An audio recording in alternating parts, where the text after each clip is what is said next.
Entonces ya se está grabando. Entonces, pues vamos a recordar aquí cómo estábamos. Espero que se vea entonces bien esta pantalla. La verdad es que esta hoja que estoy presentando, pues ya fue la última hoja que nos quedamos revisando la sesión anterior. Eh, Dicho problema consiste en la famosísima celda de Arnold, o algo por el estilo, donde se está presentando pues una celda de sección, la que quieran, cuadrada, en este caso la pensamos como tipo circular, la sección transversal, um, perpendicular al flujo o a la propia dirección de transporte, es decir, como una probeta, ¿no? Pero de radio suficientemente pequeño con respecto del largo, de la longitud. Donde teníamos entonces un solvente que se estaba volatilizando, pues a una tasa relativamente baja, pero sí teníamos el interés de saber cuál era la distribución de composiciones a través de toda la fase gas o de la mezcla gas-vapor, que por cierto esa mezcla la podríamos considerar como un gas ideal en virtud de que B era un gas ideal. Tal vez el vapor de A no, pero B sí se comportaba así.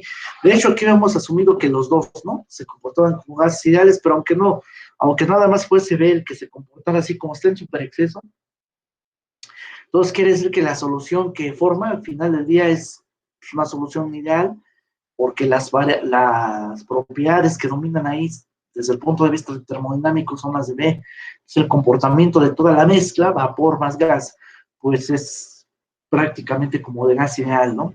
Entonces quiere decir que, entonces para cuando necesitemos calcular, digamos, ya en un ejemplo aplicativo y numérico, cuando necesitáramos, por ejemplo, calcular esta densidad molar, esta C, que acuérdense que es densidad molar porque son moles totales de mezcla, entre el volumen total de mezcla también, pero lo podemos hacer con la ecuación de gas ideal sin problema, ¿no? Porque la mezcla binaria forma un gas ideal, fue lo que se confirmó.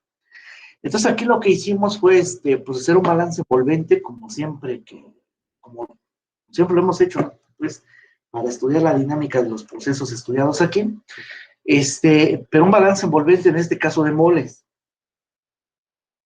Entonces eso quedó como la composición aquí variaba sobre todo con la altura, más que con otra cosa, quizás con el tiempo, cuando estamos estudiando las cosas a régimen transitorio, pues entonces quiere decir que la composición que es aquí propiedad impulsora de los moles, de la transferencia de moles de la especie estudiada, que en este caso está, el solvente, es el gas en el que se transfiere, en el que se difunde sobre todo.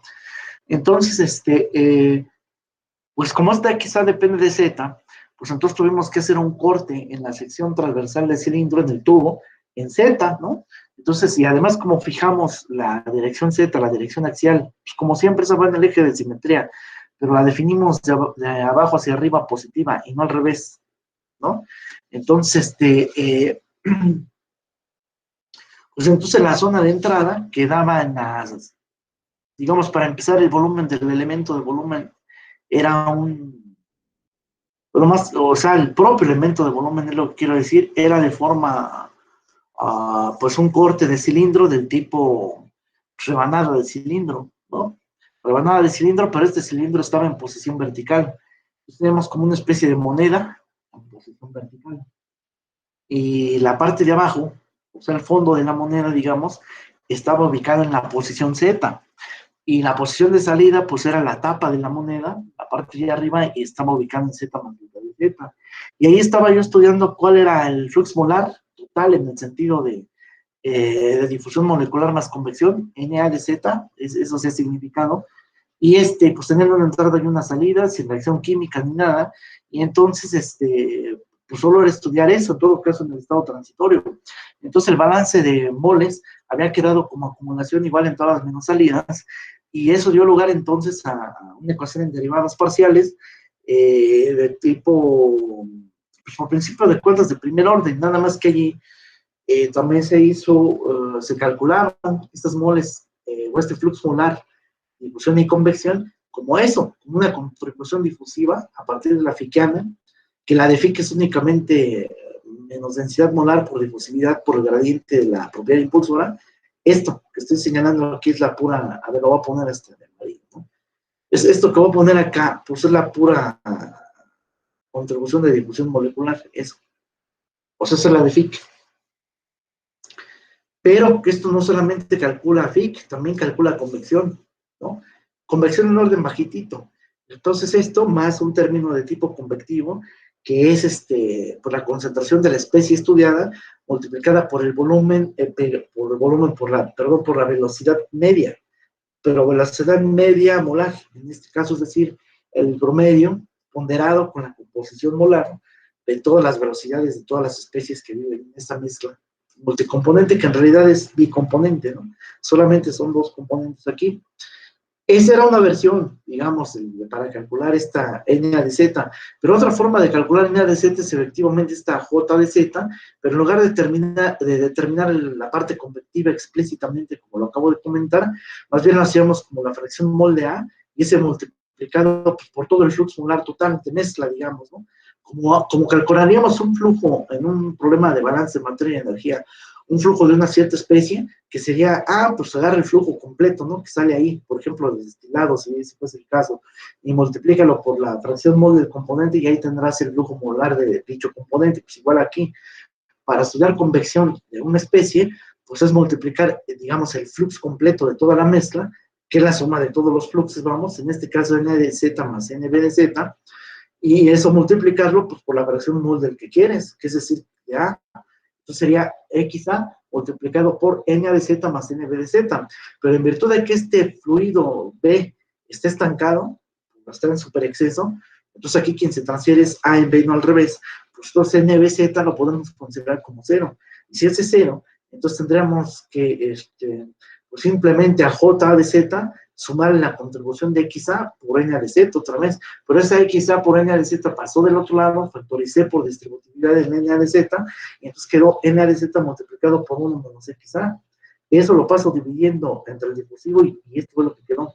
O sea, la JA entre 1 menos XA, ¿no? Y cuando eso sustituyó en el balance de materia, de moles, que quedó término acumulativo, que era la variación de la composición de A con respecto al tiempo, multiplicado por términos tipo volumétricos, igual a menos, y en realidad había quedado la derivada parcial justamente de este N de Z con respecto de Z justamente. Entonces, cuando sustituyen esta cosa aquí, eso va a dar lugar a una ecuación diferencial parcial de segundo orden, pero no lineal. Este 1 entre 1 menos XA, este cociente, multiplicado luego por esta derivada, le da aspecto no lineal a su ecuación diferencial. Pero si analizamos las cosas en el estado estacionario, ello hace que el problema se reduzca a una ecuación de derivadas ordinarias, que además igualada con cero, ¿no? Entonces, aunque la ecuación es no lineal, son medio complejas esas, ya para un ordinario y sobre todo, digamos, de segundo orden, pero igualada con cero, digamos, como tipo homogénea, vamos a decirlo, aunque en el caso no lineal como que no tiene mucho sentido utilizar ese término de homogéneo o no homogéneo, pero para darme a entender, ¿no? Quiero decir la ecuación diferencial, pues igualada con cero, y del otro lado, todo lo que tiene que ver con la variable dependiente, que es XA, y eso sí, es no lineal, no me importa. La ecuación diferencial quedó muy sencillita, y eso dio lugar, pues, a una solución de ese estilo, ¿no? Claro, esto lo he escrito en términos, digamos, adimensionalizados al menos, si no completamente normalizados, pero sí adimensionalizados. Ya teníamos dimensiones adimensionales porque la fracción molar lo es, pero como quiera, la fracción molar es algo del tipo moles ya, sí es cierto, son moles, pero es de una especie individual versus moles totales. O sea, la comparación aquí entre moles, pues es una especie al total, ¿no? Por si son cocientes del mismo estilo, moles ya entre totales, entonces ahora sí te va a quedar algo dimensional, la dimensional, digamos, ¿no? La otra también era dimensional, pero así como siendo muy quisquillosos en cuanto a los apellidos de las moles, pues como que, ok, sí son moles arriba y abajo, pero no son como de la misma naturaleza, ¿no? Pero aquí al dividir uno entre otro, ya aquí el resultado sí queda pues algo sí, bien adimensional, incluso en el sentido que acabamos de decir, ¿no? aunque no normalizado necesariamente, ni este tampoco, pero este sí, porque acuérdense que Z2 menos Z1 finalmente esto es como L, o sea, es el incremento completo de la zona de estudio de transferencia de masa. Desde Z1, que es en la superficie libre, solvente, con respecto al gas, hasta Z2, que es donde viene la corriente global de B. Entonces, esto era con respecto a la composición. Ahora, intentar calcular este flujo era sacar la derivada de esta composición de ¿no? Y creo que se hizo, no me acuerdo, pero también otra forma de calcularlo era ver que esta derivada entre 1 menos x ya la teníamos, porque esto era igual a C1, o sea, la constante 1, y ese constante 1, pues simplemente lo jalamos, y de hecho, vean, aquí está la derivada de esa que les dije, pero, repito, no había ni siquiera necesidad de hacerla, o sea, aquí hubo que hacer mucho pancho, nada más era ver que 1 entre 1 menos x, que en realidad es 1 entre xb, por la derivada, esa ya se conociera C1, y como C1 también se conocía, que era este logaritmo entre la diferencia de z, pues simplemente multipliqué por menos C de AB, o sea, bueno, la difusividad en B, y obtenemos ¿no?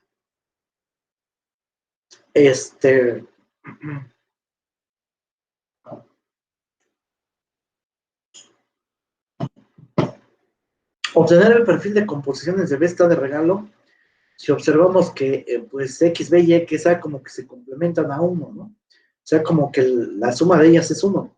Así que XB pues es 1 menos XA, pero justamente eso es lo que conocemos. Entonces, de manera directa, de hecho, tenemos ese 1 menos XA, o sea que este es B, XB. Y este es XB1. Y aquí XB2, XB1, toda esa expresión puede quedar escrita en términos de puras XB. Y entonces ahí tenemos ya también el perfil de composiciones para B. Y una cosa que hace sentido físico es, bueno, pero si esto está en superexceso, ¿no? Y la composición cambia, pero muy poquitito, ¿por qué no hacemos un promedio de XB?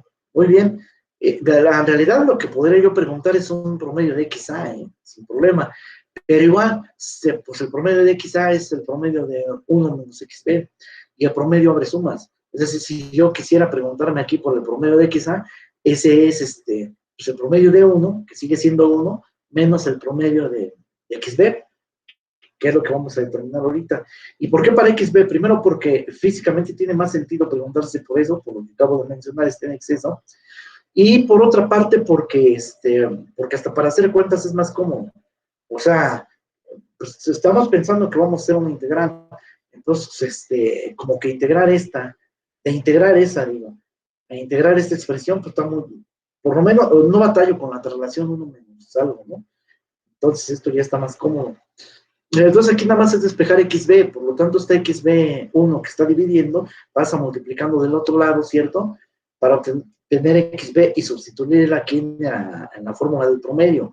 Este promedio pues va a ser volumétrico ahora sí, ¿no? Nada más que la parte del área de sección transversal ya quedó resuelta aquí.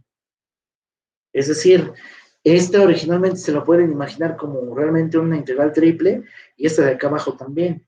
Aunque lo de abajo es ociosa, porque el volumen del tubo sí me lo sé, ¿eh? Entonces eso lo podría sustituir aquí directamente ya.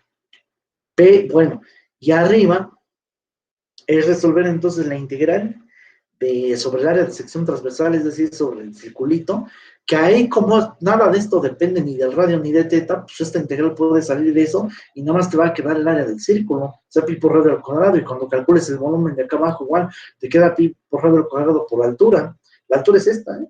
Pues este es L, al final de cuentas, pero pi por radio al cuadrado de abajo y de arriba anuló, entonces nada más quedaron las puras integrales lineales, ¿no?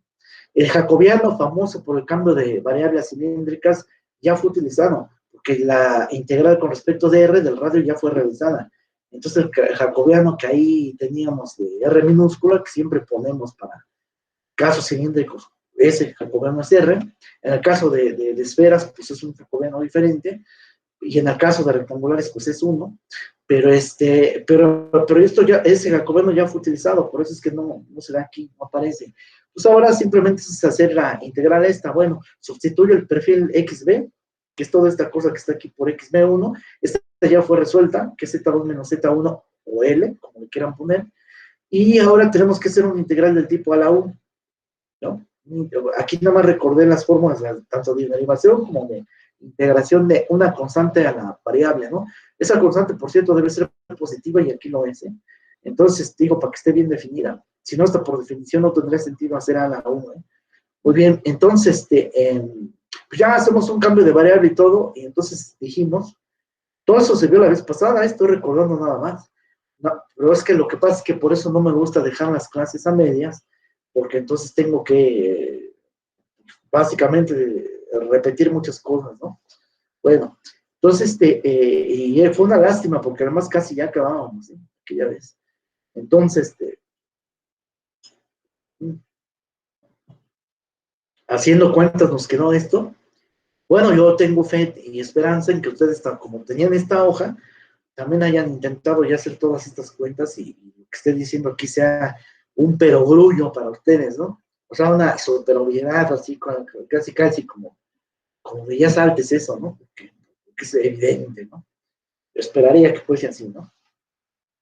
Tengo fe en que es así. Entonces, sigamos. Bien, entonces, pues quiere evaluar esta expresión, ¿no? Que ya es la integral, o sea, este ya es el resultado de hacer a la 1 entre el logaritmo natural de A, o sea, de la base, porque el resultado de la integral fue a la U misma entre el logaritmo natural plus la base constante, que es lo que estoy poniendo aquí. Pero esto va a ser evaluado desde, claro, ahí hubo un cambio de variable del tipo U igual a Z menos Z1 entre Z2 menos Z1, y al hacer de U, pues eso es igual a dz entre justamente este cociente. Por eso es que ya no lo vieron, que fue, o sea, esta Z2 menos Z1 ya fue utilizado en el cambio de variable, ¿eh? Porque si U es igual a todo esto, pues U es justamente dz entre este. Entonces dz entre este, pues es de U. Entonces ya fue utilizado esto aquí, ¿eh? Entonces quiere decir que pues este es el resultado de la integral, y evaluando esto en Z2, pues tenemos que Z2 menos Z1 entre lo mismo, pues es 1. Entonces aquí van a tener esto elevado al 1. Luego menos, y eso tiene que ser evaluado en Z1, pero Z1 menos Z1 es 0. Entonces esto evaluado a la 0, que es 1. Entonces tenemos este menos 1. ¿Sí está bien? Resolvemos ese quebrado de esto menos 1, ya sin este exponente, ¿no? Porque ya lo evalué. Y entonces va a quedar xb2 menos xb1 entre xb1. Ese xb1 que divide a la resta, anula con este xb1 y simplemente queda la diferencia de xb2 menos xb1 y ya acabamos en este logaritmo. Pero yo les había dicho la vez pasada que este logaritmo hace un cierto sentido físico. O sea, esto de hecho se define como media logarítmica. Y esa media logarítmica, si esta cosa que está acá abajo la ven ustedes como resta de logaritmos, pues pareciera, si es que ven el recíproco, logaritmo de xb2 menos logaritmo de xb1 entre xb2 menos xb1, como que estoy calculando la pendiente de una recta secante, ya no tangente, sino secante, a la gráfica de una función, ¿cierto? Pues de la función logaritmo. Entonces aquí dibujas a la función logaritmo entre dos puntos donde más o menos el logaritmo se comporte rectilíneo, que es, por cierto, para puntos por debajo de 1, ahí como que la cosa tiende a menos infinito, pero además más, o sea, como que la curvatura pierde, ¿eh? O sea, como que no es tan curvo en esa parte. Bueno, hay una zona donde sí, pero hay otra parte donde pierde exactamente, donde se va empezando a comportar asintótico, pues ya la curvatura va siendo menos importante. Y si de pura aventura tus puntos están por ahí, entonces, pues una forma de aproximar a la función es a base de entre dos puntos que estés estudiando xb1 y xb2, pues aproximar con una línea recta. Además, xb1 y xb2 no son muy diferentes, ¿eh? Quedamos que xb1 y xb2 estaban en super exceso, y de hecho que la fracción mol de B estaba casi en 1. Fíjense, está muy pegadito, uno sí, pero ambas x's, por mucho que uno sea sobre la superficie volátil y el otro sobre la superficie libre, sometido al ambiente total, al seno del fluido, pues sí, pero la diferencia de estos átomos es bajitita. Pues quiere decir que pues sí tienen la función esta logaritmo. A ver, lo voy a poner. Obviamente aquí el dominio de la función es x, o sea, con posiciones y logaritmos. Pues, acá, imagínense, están casi sobre este punto, a lo mejor un poquito más para acá, pero ambos puntos están por ahí, están muy cerquititas. Entonces, claro que esto lo pueden aproximar con una línea recta y entre esos dos puntos y sacar una pendiente ahí. Bueno, pues el recíproco de esta pendiente es este.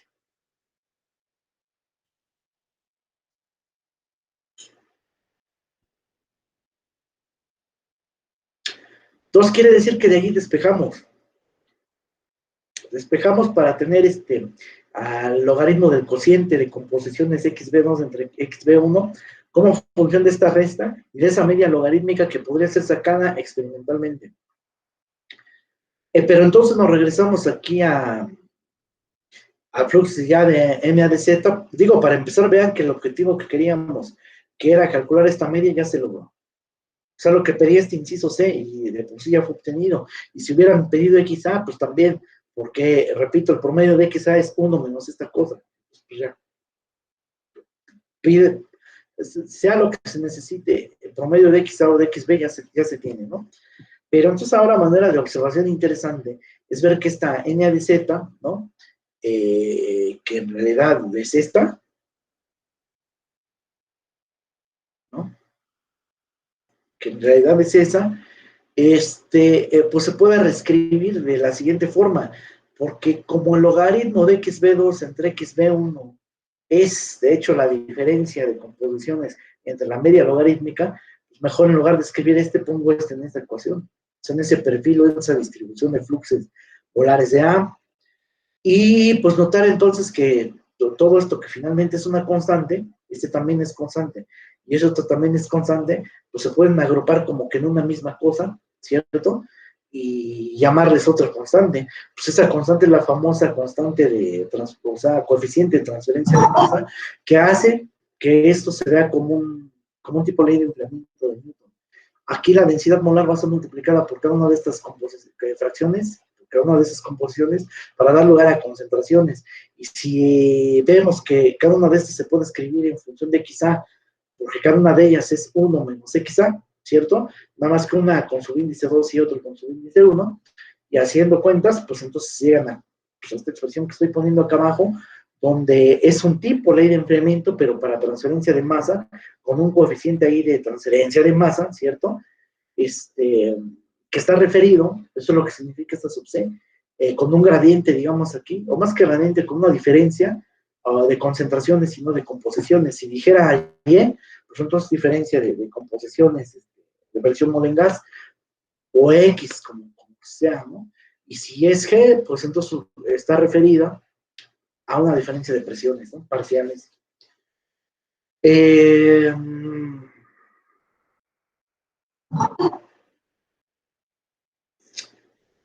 Entonces esto queda así. De tarea se les va a ustedes, se les va para ustedes, ¿no? Verificar, ¿no? Que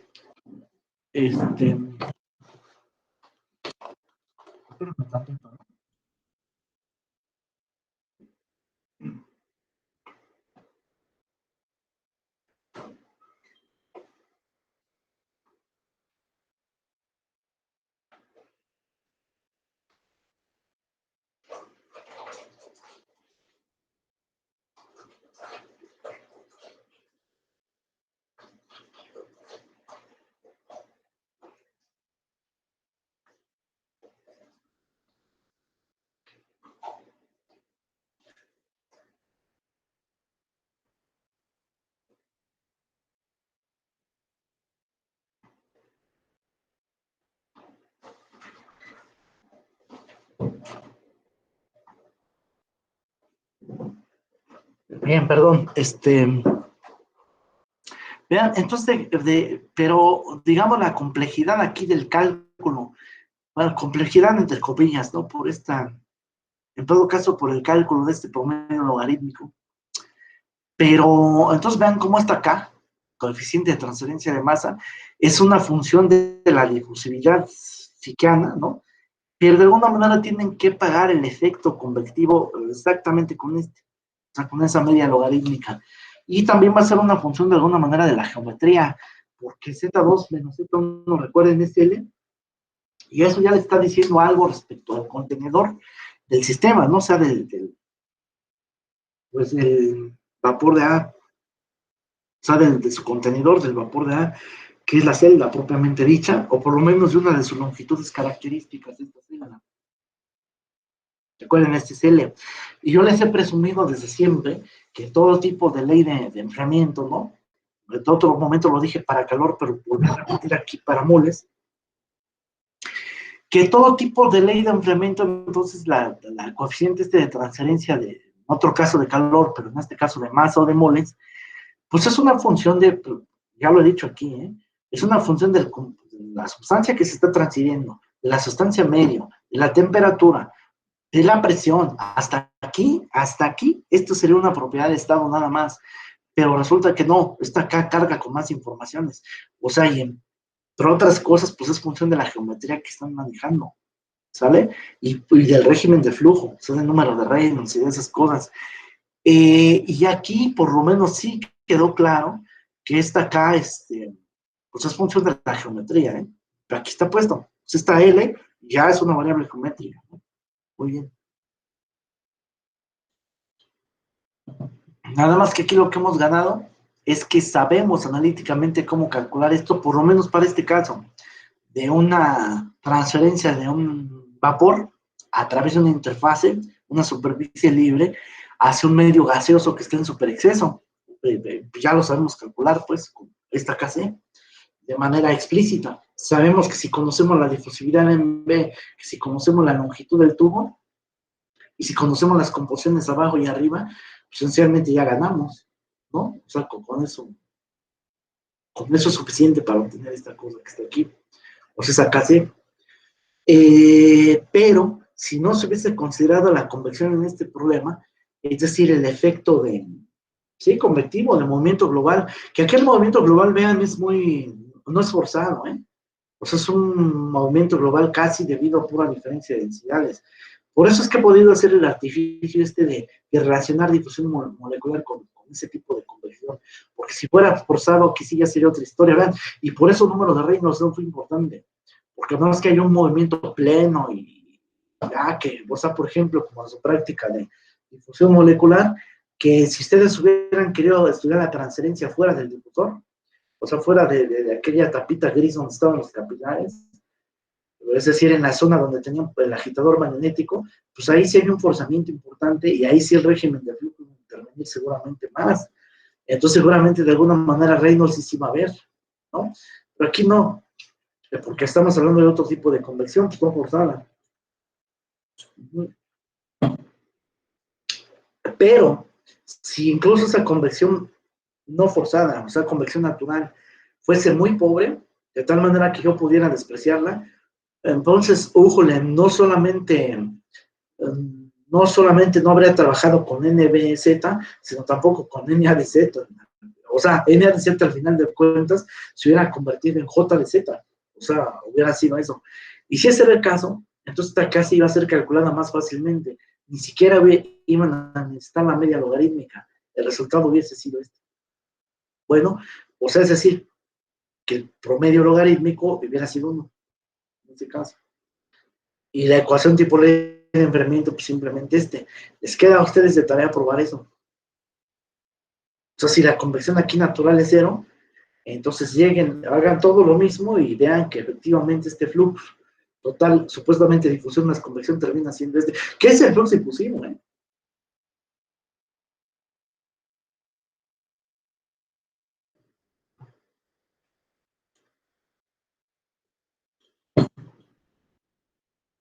O sea, N de Z debería de ser J de Z, lo que ando diciendo en el fondo, ¿eh? Y esa J de Z que se calculaba además con la derivada de XA con respecto de Z terminó discretizándose, entonces la derivada se terminó viendo como, bueno, esa menos derivada se terminó viendo como la composición de A menos la composición de A1, pues, menos la composición final entre posición final menos inicial. Fíjense cómo aquí los subíndices se dan vuelta por el signo menos de lo de Fique.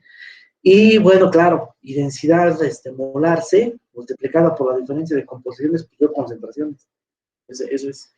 Muy bien, entonces ahora, bueno, ¿y qué pasa? Esto no lo tenían ahí en la presentación original, pero yo se lo anexé. Entonces, ¿qué pasa si lo que quieren calcular es el flux difusivo nada más? O sea, es decir, la pura ley de Fick, pues, flux difusivo, pues. Pues esa ley de Fick va de esta manera, ¿no? Ya lo sabemos.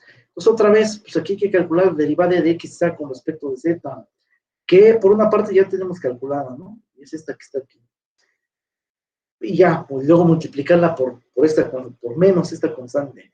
Pero hay una forma más fácil de hacer esto, y es que nosotros habíamos visto que NA de Z es igual a J de Z, asterisco, o sea, la difusiva, entre 1 menos XA, que por cierto este es XB, ¿eh?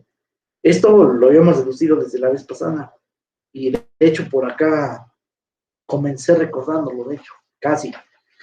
Pues entonces, como yo conozco ya explícitamente, o sea, el flux total en el sentido de difusión más convección, pues simplemente lo que está diciendo esta ecuación, bueno, multiplicas por XB y ya ganaste, o sea, ya tienes X a de Z, pues muy bien, entonces luego ya. Y como una de Z ya la conozco, y además quedó como un tipo ley de enfriamiento de Newton, pues así mismo lo pongo, ¿no? ¿Ya? Y si quieren la parte convectiva, ¿cómo la hacemos? Pero esta parte convectiva, que por cierto, allí pónganle aquí a esta velocidad subíndice Z, por favor, eso me hizo falta de ponerle.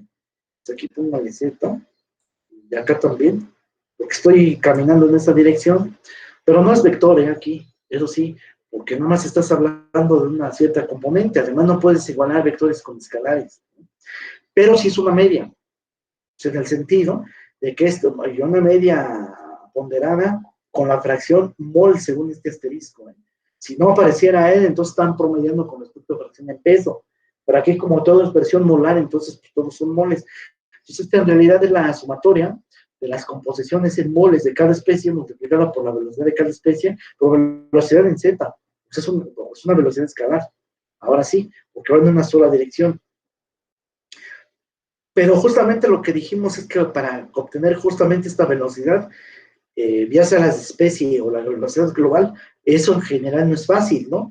Pero justamente no pretendo hacer semejante cosa, ¿no? Sino más bien recordar que N de Z, pues finalmente la contribución de difusión más convección, de allí de espejo, y entonces por lo tanto tengo que la total, la difusiva da la convectiva, ¿no? Sí, pero la difusiva, según acabamos de ver, eso es XB por NA de Z, pues distribuyo NA de Z, y eso queda 1 menos XB, pues NA de Z. Por lo tanto, entonces quiere decir que la convectiva es NA de Z, pero por XA. Fíjense qué cosa. Varias conclusiones importantes de ver aquí, mientras que la difusión fue NA de Z, o sea, el flux difusivo y convectivo, multiplicado por la fracción mol de B, la parte convectiva natural está dada, su dinámica, por la fracción mol de A.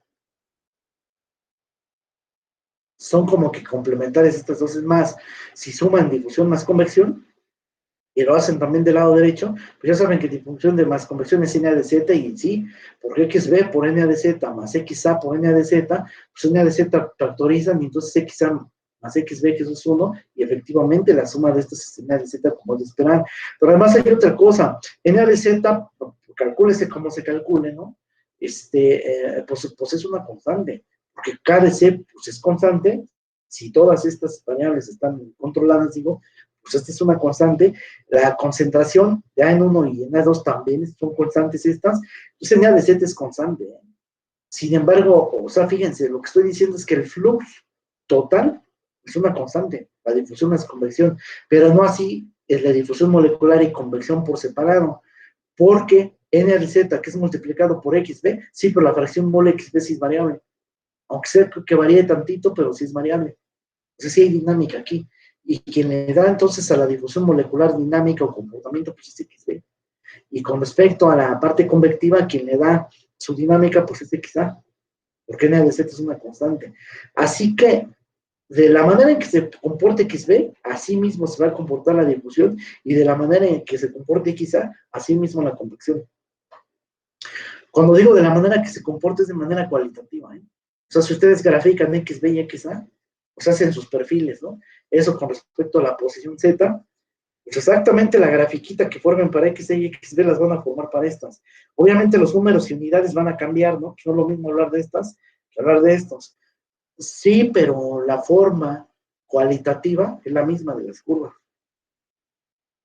O sea, cualitativamente se ven iguales. Les dejo entonces hacer de tarea, hacer esos perfiles, compárenlos en una misma gráfica, es decir, poner de este lado X's, pero tanto XA como XB, o sea, comparar ambos perfiles, pues poner los dos, y de este lado Z, desde Z1 hasta Z2, o es decir, desde 0 a L si quieren, y entonces poner ahí los perfiles, que vean ustedes cómo se comporta eso, ¿vale? Y ese compararlo con respecto a 1, porque XA más XB pues es 1. Y también hacer lo mismo para los fluxes, o sea, poner ahora de este lado fluxes, sea el total, sea el difusivo, sea el convectivo, todas aquí, y de este lado Z, y que vean cómo se comportan las, como es una constante, pues eso se va a ver como una línea recta, así, que si este fuese composición, eso es tanto como ver a 1 aquí, o sea, la composición unitaria, sí, pero aquí como están hablando de fluxos ya no es composiciones, ahora es una cierta altura, pero constante, que se va a hacer en A de Z, ¿eh? Y luego J de Z y la parte convectiva pues van a estar entre estas dos, entre el comportamiento de este. Y de alguna manera la suma de una curva más la suma de la otra va a dar la total, igual que con las composiciones. Por eso les dejo hacerlos ustedes de tarea como pues, hacer una gráfica, ¿no? Entonces, se las dejo, ¿no? Por favor. Ya aquí ya no me quiero perder en eso, ¿no? Obviamente, pues es un comportamiento cualitativo, ¿no? Digo, por ejemplo, si quieren hacer los de X, composición versus Z, pues para empezar a ver cómo es el comportamiento de XB, de hecho todo lo van a sacar a partir de XB. La zona de XB está por acá arriba, si aquí está el 1, pues XB deben de estar pegadas aquí, ¿no? Además recuerden que XB sobre las superficies, es decir, XB1 es más chica que XB2, o sea, mientras más te alejes en la altura hacia la boquilla de la probeta, pues XB crece, por aquí XB era pleno. Entonces quiere decir que XB en ese sentido es una función creciente. Por aquí acá abajo veré XB1, por aquí arriba XB2 y por aquí arribita 1, pero ambos valores cercanos a 1. Y XA, que es 1 menos XB, pues ese más bien tiene valores pegados a 0. Y ahí las composiciones es al revés. XA1 domina XA2. Entonces quiere decir que XA1 estaría por aquí y XA2 más abajo. Entonces quiere decir que no hay intersecciones entre las zonas de composiciones de A y B tan lejos, porque B estaba en superexceso. O sea, las composiciones de B andan en orden de punto 90 y tantos, y las composiciones de A de punto 0 y tantos. Entonces, aquí domina A y por acá arriba domina B, ¿cierto? Entonces, basta nada más con hacer realmente la gráfica para XB para que sepan cómo se comporta XA, porque finalmente pues XA es 1 menos XB. Entonces, si XB se comporta como una función del tipo constante a la variable, o sea, del tipo a la U, ¿cierto? Pues ustedes saben que la gráfica de la U es tipo exponencial también, es algo de ese estilo, nada más que se va a ver más acostadita. Estamos de acuerdo, por acá va a estar el 1 y por acá se va a ver así. ¿Cuál es su punto inicial de este? Pues justamente XB1. ¿Cuál es su punto final? Pues justamente XB2. Cuando Z vale L, ¿no? O Z2, como quieran. Pero hacer 1 menos XB para obtener XA es a este réstale. O sea, multiplica esto por signo menos. Ese es hacer, la curva está al revés. O sea, es hacer así. Cuando resto por menos 1. Y aparte, entonces ahora al 1 hay que restarle eso. ¿Sí? Entonces quiere decir que esta curva pues la van a ver por acá abajo, porque lo que están haciendo es que esta curva que está aquí la restan por menos 1, queda así, pero hasta acá abajo, ¿eh? O sea, si esta curva, que era la de XB, les quedó más o menos así, de XB, entonces para ahora de hacer menos XB, solo menos XB, pues van a ver la curva por acá simétrica, ¿sí? Pero hasta acá abajo, pues, si era XB1 y XB2, pues aquí vas a ver menos XB1 y acá menos XB2, simétrica con respecto al eje de las X. Por si esto le sumas 1, pues es subir el eje de simetría en Y igual a 0 a la altura 1, entonces subir hasta acá, entonces esta cosa se traslada también y van a terminar viendo una curva más o menos como por aquí y así. Entonces este es XA y este es XB, por así. Y la suma de este pedacito, de esta altura de aquí para aquí, más la altura de acá para acá, debe dar 1. Entonces su composición unitaria estaría por ahí. ¿Sale? Más o menos así se va a ver, pero háganlo bien, pues eso. Y el comportamiento cualitativo de los fluxos, pues se tiene que ver de manera análoga, nomás que este ya no dice uno, dice N de Z, todo esto. Este sería J de Z, porque ese está gobernado por XB, y el otro, o la parte convectiva, pues es esta, ¿no? Y ya. Pero cualitativamente se ve incluso la misma gráfica. Entonces, pues háganlo, por favor.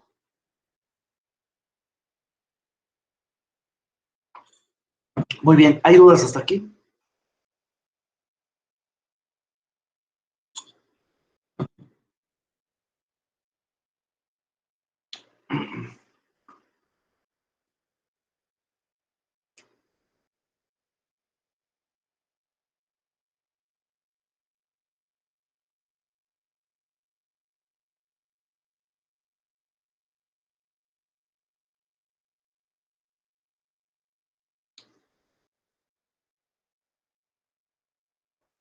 Para todo el mundo, entonces, queda claro este asunto. Creo que sí, profe. Muy bien, sigamos.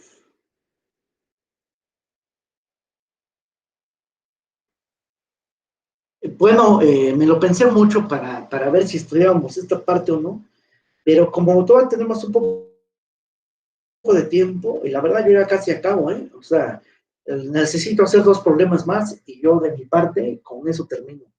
A lo mejor una cuenta numérica también valdría la pena hacer, pero yo espero ya acabar pronto de ver esto, ¿eh? Sobre todo porque ahora sí tenemos sesiones de 2 horas, ¿no? O un poquito más a veces.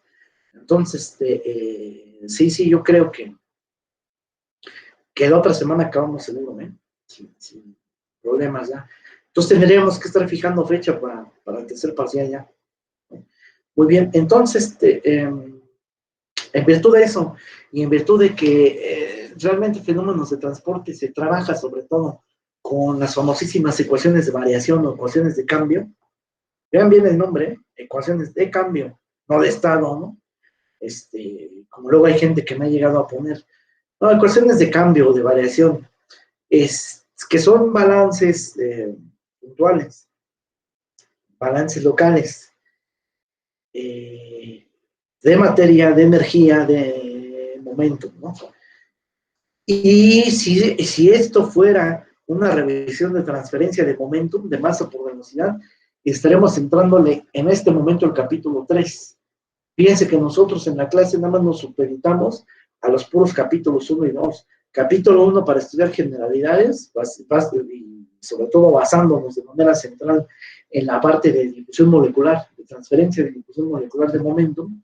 El segundo capítulo fue hacer balances de momentum, que en el fondo significó balances de fuerzas, pero sobre envolventes o sobre ciertas envolturas, o sea, sobre cortes que uno iba eligiendo de acuerdo o sea, cómo se comportaba la propiedad impulsora, ¿no? De acuerdo a dónde variaba.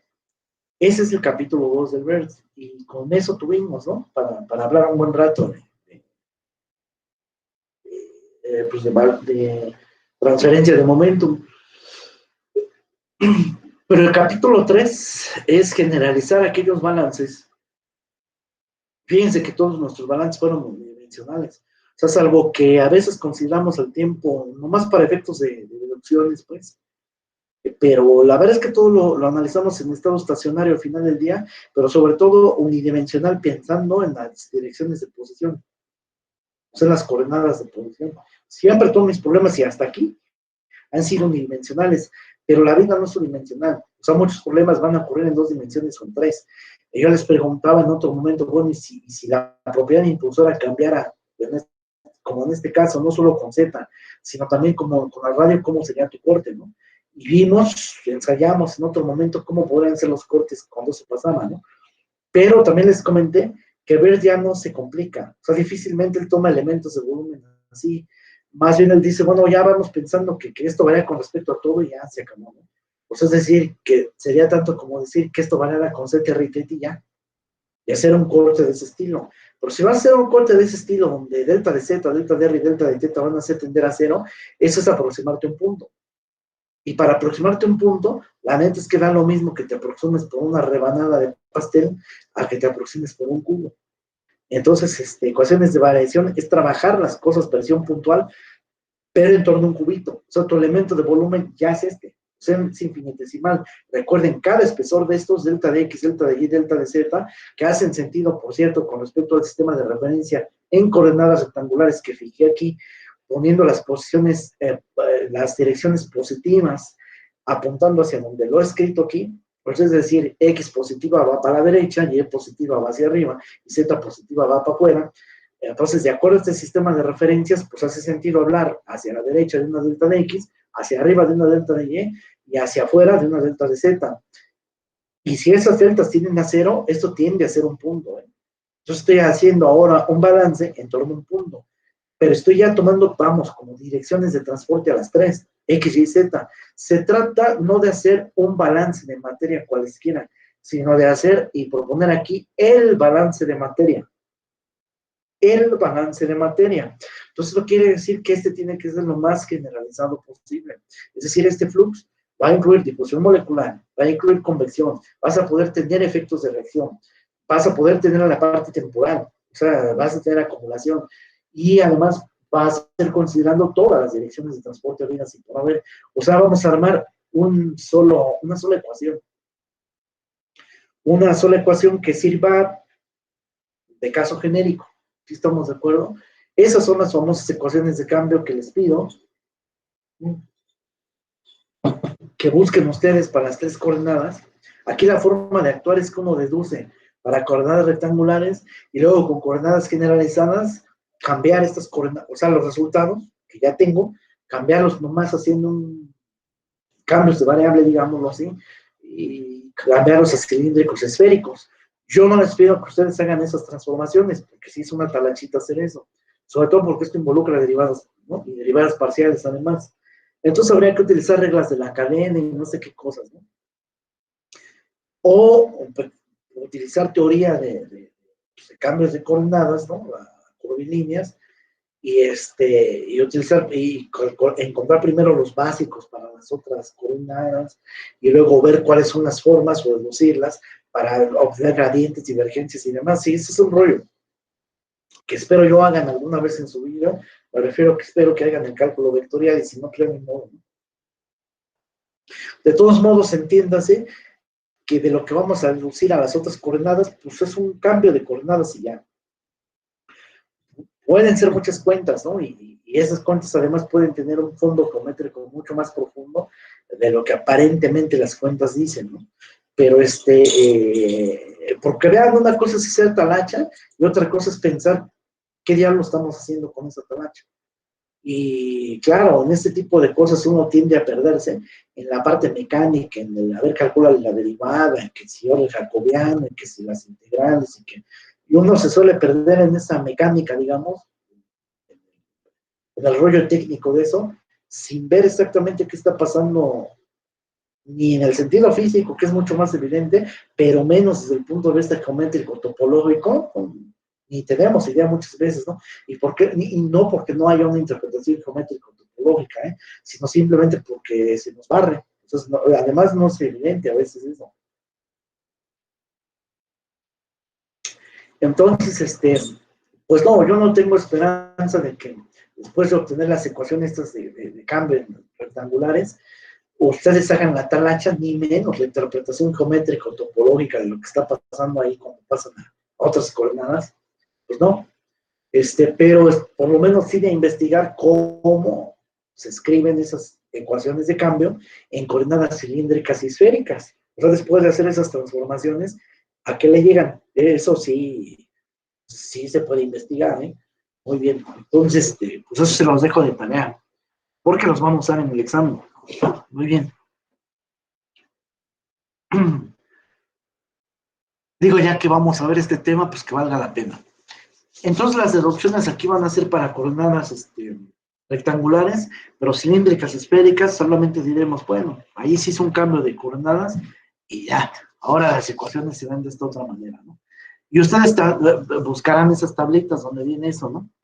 Que en cualquier versión del libro del BER viene, o cualquier libro de fundamentos de fenómenos de transporte suficientemente serio, pues vienen las ecuaciones de cambio, o sea, es tema central de un curso, de hecho, de fenómenos de transporte, y por eso lo quiero ver. La idea era verlo desde el momento, ¿no? Para que aquí no, el enfoque no sorprendiera tanto. Pero bueno, a lo mejor ni les va a sorprender, ¿verdad? Pero lo que voy es que no fuese tan novedoso para algunos de ustedes, ¿eh?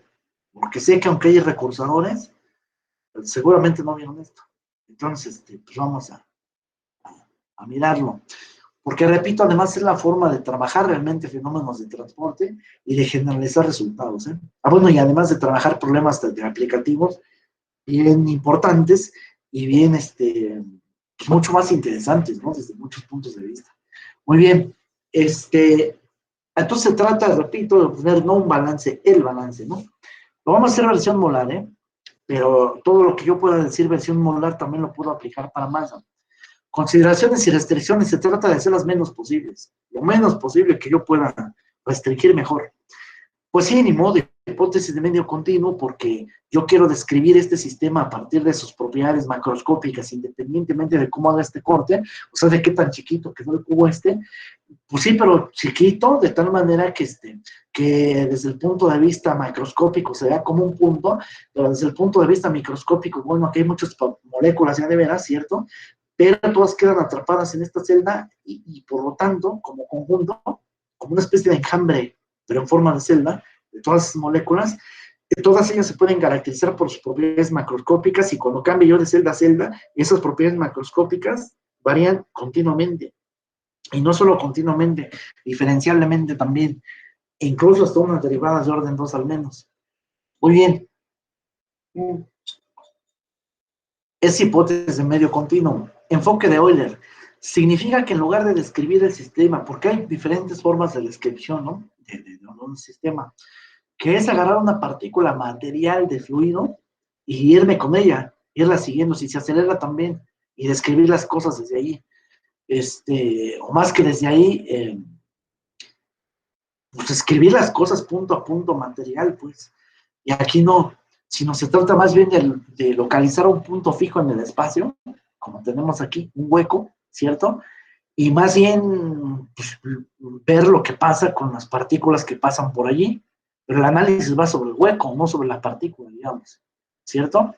Es decir, si voy a utilizar las propiedades de las partículas que pasan por aquí, sí, pero no me voy a fijar esencialmente en qué le ocurre a la partícula cuando pasa en esta posición y no de irla siguiendo y tratar de describir su movimiento de allí y de las demás, ¿no? O sea, pues no.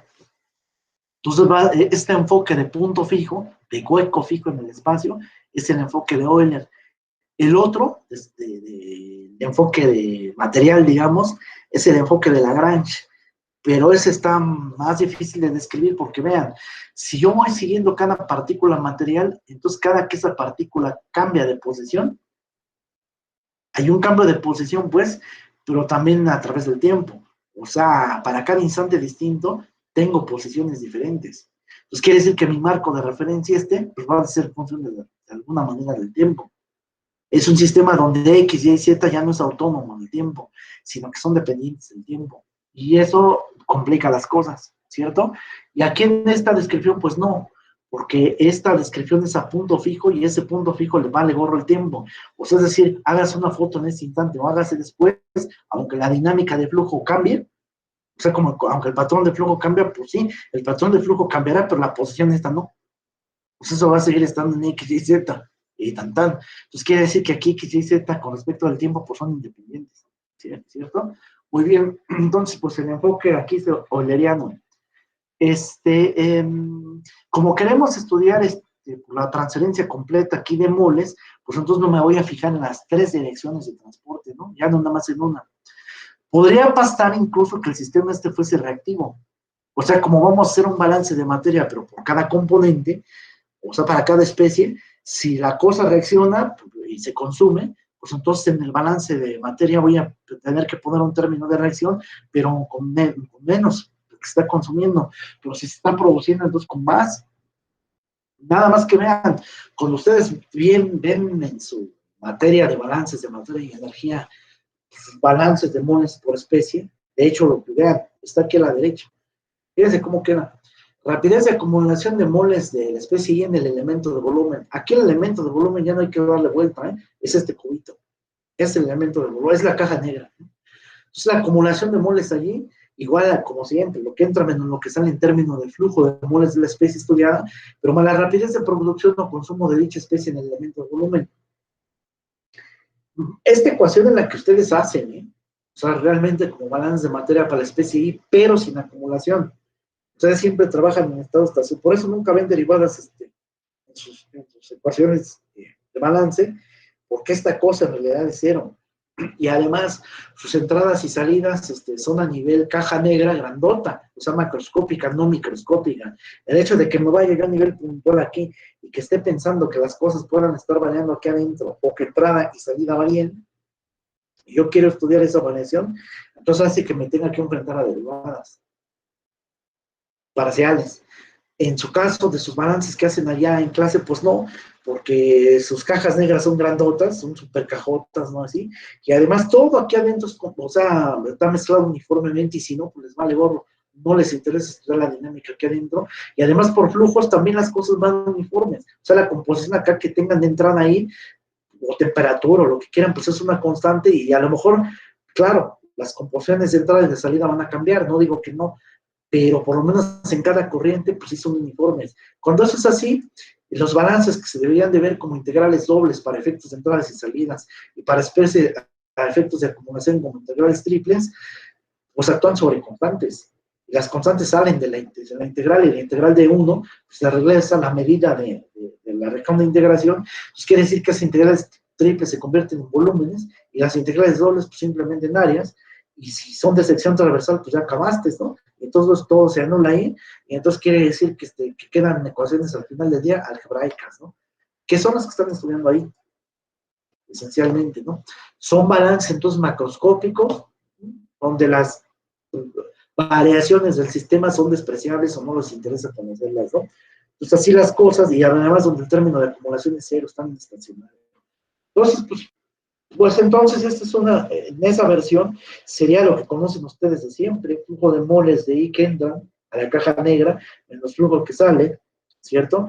Y hay como una contribución de producción o consumo, pero otra vez, pero como ellos llegaron por lo menos al estado estacionario, ¿cierto? E incluso si no hay fenómenos de transporte, pues a lo mejor están en condiciones de equilibrio, quiere decir incluso equilibrio químico. Entonces quiere decir que allí hablar de un equilibrio químico es pensar en que se lleva, por ejemplo, una reacción química de ese estilo, o sea, productos reactivos que dan lugar a productos, ¿no? Pero con una reacción bidireccional, o sea, es decir, reactivos dan productos, pero también productos dan reactivos, y entonces, pero esto ya en equilibrio. Entonces quiere decir que lo que ponen aquí, pues es una conversión, pero global o completa, ¿no? Y bueno, y con la respectiva geometría asociada acá, y pues ya ganaste. Pero aquí como si estás pensando, ¿no? En un estudio puntual, o aunque fuera global también, donde las cosas están variando, pero además están variando en el tiempo, esto no ha llegado al equilibrio, ¿no? Esta reacción que está aquí, aunque fuese bidireccional, aún no llega al equilibrio. Y estamos más bien estudiando, de hecho, cómo esta reacción evoluciona en el tiempo. Desde que pusiste a andar y echaste los componentes A y B al vaso de precipitados y estás viendo cómo empiezan a reaccionar, o sea, al tiempo cero, y al tiempo cero, pues no, ni siquiera o apenas están empezando a reaccionar, vamos. Pero entonces sigue la dinámica en el tiempo de cómo estas cosas empiezan a producir P y Q, y cómo empieza a aumentar entonces la cantidad de estas, hasta un momento en que empieza a haber reversión, ¿no? O sea, que empieza a darse la reacción reversible. Y ya ocurrirá un momento en el que haya equilibrio químico, donde las moles de acá para acá estén en equilibrio con los que regresan, está bien, pero ¿cómo se llama? Pero mientras toda la evolución, desde el tiempo cero hasta que llegan a condiciones de equilibrio, pues lo tienen que estudiar toda esa dinámica. Y esa dinámica se estudia con la rapidez de reacción, llamada así, que esa hay que calcularla. Entonces, esa velocidad de reacción o esa rapidez de reacción, que en fisicoquímica o en algún curso de esos, a lo mejor ya vieron, o empezaron a ver, que es el estudio con la famosa ley de potencias, ¿no? O de acción de masas, se llama esta. Entonces, pues eso, Consideremos entonces que si el sistema es reactivo, en general va a obedecer una ecuación de este estilo que va a tener cierta reversibilidad, aunque sea poquita e ínfima, pero que puede tenerla. Y entonces, pero si no la tiene, ¿no? Pero, repito, en el caso general, pues, seguramente sí. Pero si no la tuviera, entonces aquella ley, ¿no? Casi empírica, del cálculo de la velocidad de reacción de la especie Y, sea para consumo o sea para producción de moles de I, se calcula como una ley de potencias de ese estilo. Que es decir, que entonces la velocidad de reacción, y como velocidad quiero decir moles de I entre segundo, entonces de que la velocidad de reacción va a venir dada por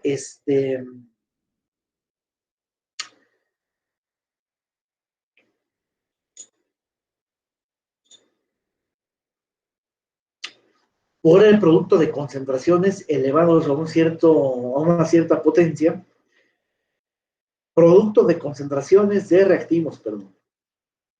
A y B. Si hubiera otro, pues entonces también de ese, del otro reactivo, o los que hubiese, ¿no?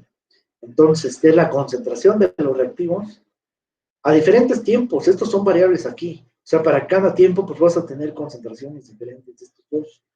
Entonces estás pensando en estas como variables y elevadas a cierta potencia que sí están pensando como constantes y multiplicadas por otra constante, que es lo que le da la igualdad de esto. Si I produce, le ponen más aquí. Si E se consume, es reactivo, entonces le ponen menos.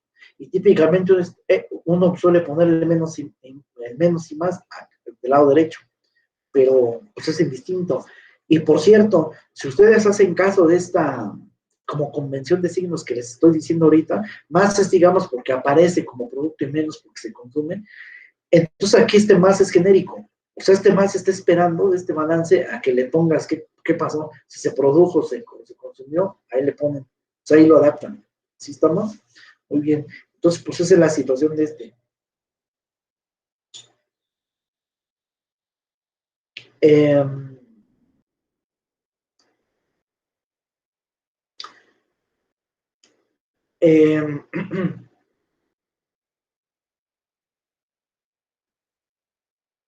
de hecho,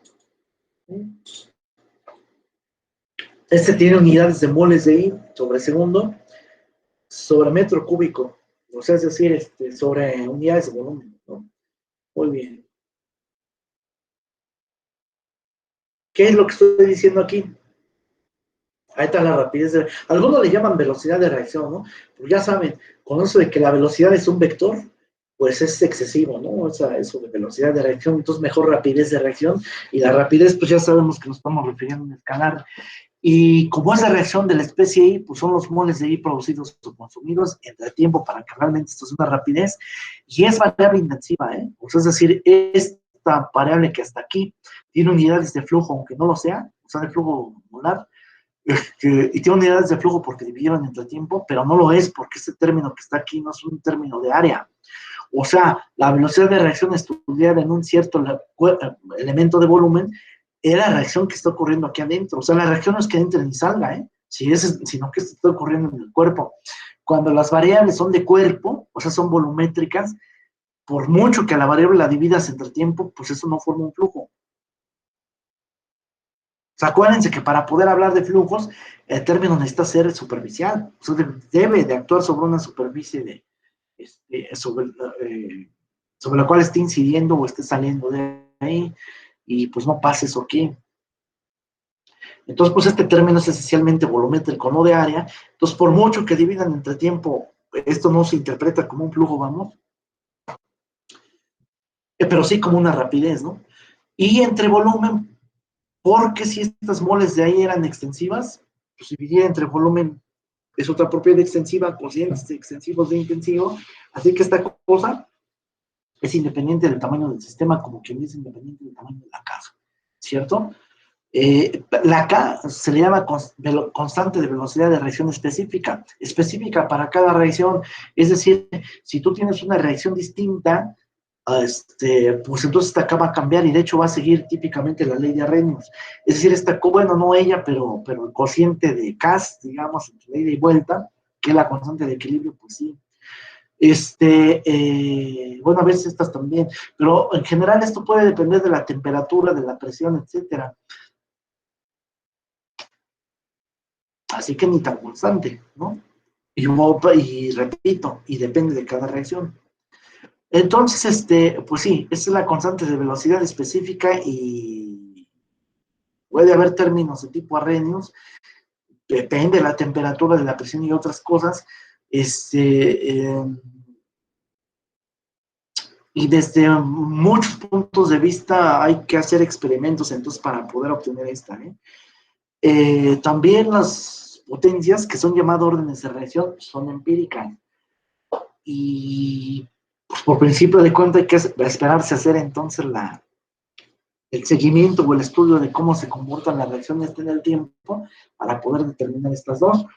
Aquí te van a venir de regalo. O sea, en este curso típicamente nos dicen quiénes son ellas.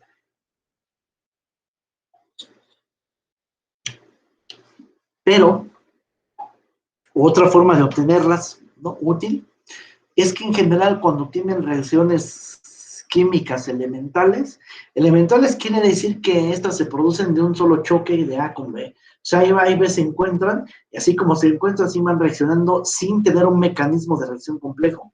O sea, no como un mecanismo de reacción como los que ven en química orgánica, o como entre polímeros, que ahí está un monómero y que entonces tienen un proceso de iniciación, propagación y terminación, y hay todo un mecanismo de reacción ahí, no nada de eso. Entonces, cuando las reacciones estas son elementales, que A choca con B, ya se acabó, el mecanismo de reacción es ese, punto, ¿no? Entonces, suele pasar que entonces estas potencias, órdenes de reacción, coinciden con el coeficiente estequiométrico que están viendo aquí. Es decir, este nu de A sería A, esta A minúscula. Y esta nu de B sería B, que proviene del balance, y además está esto escrito típicamente en la versión de fórmula mínima. O sea, bien balanceada la ecuación. Y en general, entonces, los coeficientes de B son los órdenes de reacción en esos casos, ¿eh? Entonces, pero si hay un mecanismo de reacción ahí involucrado, entonces eso ya no es cierto. Y mientras más complejo, menos cierto es eso. Entonces sí hay que hacer el experimento para determinar esto, ¿no? Pero, repito, si son elementales, estos en realidad son los coeficientes estequiométricos de la ecuación bien balanceada. Pero, bueno, en realidad, la que uno calcula aquí directamente no es tanto RDI, sino RDA, siendo A el reactivo limitante. Si tienen ustedes una reacción química en la cual el otro es el limitante, bueno, pues entonces escriben para el otro, y al otro que está acá se le llaman A y B, sería tan. Pero siempre A es el reactivo limitante porque pues es el que te da de alguna manera la estequiometría teórica de las cosas, ¿cierto? Y de hecho, como estás pensando desde el punto de vista realista, cuántas moles de A se están consumiendo, ya de veras, entonces de hecho te va a dar estequiometría real, ¿no? Pero entonces de todos modos tienes que ir sobre el limitante, no sobre el exceso, porque entonces ahí sí puede haber problemas. De todos modos, a la hora de hacer tu balance de moles de la especie, lo puedes hacer para A, para B, para P, para Q, para quién sabe quién, para el que quieras, y entonces sí hay que obtener o conocer una manera de relacionar este RDA, en realidad es de A, con las otras, con RDB, con RDP o con RDQ. Y la forma de hacerlo es echando a andar estequiometría. Es decir, si tú conoces RDA, entonces ya vas a conocer RDB, RDP y RDQ. ¿Cómo? Dividiendo cada uno de estas rapideces de reacción entre su respectivo coeficiente estequiométrico, y todas estas son iguales. De tal manera que si quieres conocer RDB a partir de RDA, pues basta conocer el despeje de RDB ahí. O sea, esta B minúscula la pasas despejando de ese lado y ya ganaste. Entonces ya tienes RDB, perdón, o RDP o lo que sea.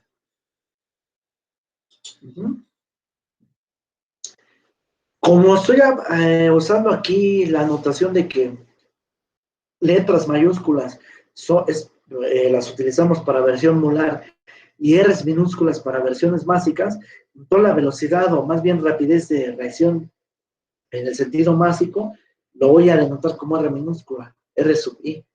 Y entonces noten que R sub I es pues, la mayúscula, pero por el peso molecular de la especie. Y ya, pues para pasar de la versión molar a másica, simplemente me basta con esto. Podría dar algunos ejemplos prácticos de cómo funciona esta término de velocidad de reacción, digo, aunque sea en versión cualitativa, y hubiera valido la pena hacer eso, pero bueno, ya no me metí en este caso en hacer eso, ¿no? O sea, pero con todo eso espero haberme dado a entender. Bien, quinta consideración, esto es por si hay reacciones químicas y que sí va a haberlas, ¿eh? En general, los problemas que vamos a estar estudiando acá. Entonces, quinto rollo es qué pasa si estamos en estado transitorio. Pues nada, que la composición estudiada, que es nuestra propiedad impulsora, no solamente va a cambiar con X y Z, sino también con el tiempo. Eso es. Entonces, por eso les estoy diciendo que todas estas consideraciones y restricciones pues, son restricciones, pero lo menos restricciones que se pueda, ¿no? O sea, como que más bien estamos haciendo consideraciones a restricciones mínimas, ¿no? Estamos minimizando estas. Estoy generalizando lo más que puedo. O sea, analizando en estado transitorio, tomando todas las direcciones de transporte posibles, tomando la suma de fluxos difusivos y convectivos, incluso con la posibilidad de que haya reacción química y sea cualquier reacción química la que esté aquí de hecho metida, no necesariamente de un orden de reacción bajo, orden de reacción 1, que es lo más simple que uno puede tener aquí, pues no necesariamente eso, realmente la única restricción en todo caso importante, pues es la hipótesis de medio continuo, que eso es lo que por sí siempre suponemos, si no, no podemos trabajar, ¿cierto? Y el famoso enfoque de Euler, pero que de todos modos no perdemos mucho, vamos, no perdemos generalidad por hacer esto, en realidad. Entonces, pues no, o sea, más bien insistir en el carácter general de este balance que vamos a hacer. Entonces, bien, el balance de moles, como lo han anunciado desde hace ratito, se ve de esta manera: acumulación de las moles de la especie estudiada, igual a flujo de moles de esa especie que entran al cubo, menos las que salen, y si hay una rapidez de producción o consumo, eso se pone con un más que más bien es genérico, siendo positivo cuando es producto, negativo cuando es reactivo. Repito, no se vayan a cruzar aquí estos con estos. Es decir, si aquí ya le pusieron más porque se produjo o menos por lo que reaccionó, olvídense de estos menos, más o menos que está aquí, porque ya lo pusieron. Es decir, más o menos lo ponen o en la ecuación físico-química o lo ponen en la ecuación de balance. Pero no lo repitan, ¿no? O sea, no vayan a hacer que, pues es que como este reactivo le pongo el signo menos porque sí lo manda la de físico-química, pero aquí mi balance ahora menos y luego menos por menos vaya a dar más porque pues, se van a equivocar, ¿no? Al hacer eso. Entonces, o ponen más y menos desde acá, o sea, desde la ley físico-química, o lo ponen aquí en el balance, ¿eh? Pero va en una de las dos, ¿vale? De hecho, signo, digamos, físico-químico, viene dado en el fondo por el balance de materia. Porque claro que estas cosas se estudian, o sea, cuando uno los estudia en laboratorio, se estudian, aunque sean reactores en orden de laboratorio, me refiero a vasos de precipitados o tubos de ensayo, sí, pero son reactores tipo batch, o sea, tipo por lotes.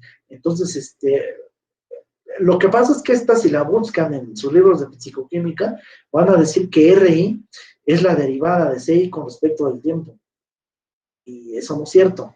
En los libros de fisicoquímica, pues sí, porque están haciendo el estudio de esto, repito, en reactores tipo batch, y porque de hacer un balance de materia de este estilo sobre reactores batch, sí es cierto que esto es igual a la derivada de CI con respecto al tiempo, porque ya están haciendo un balance molar ahí.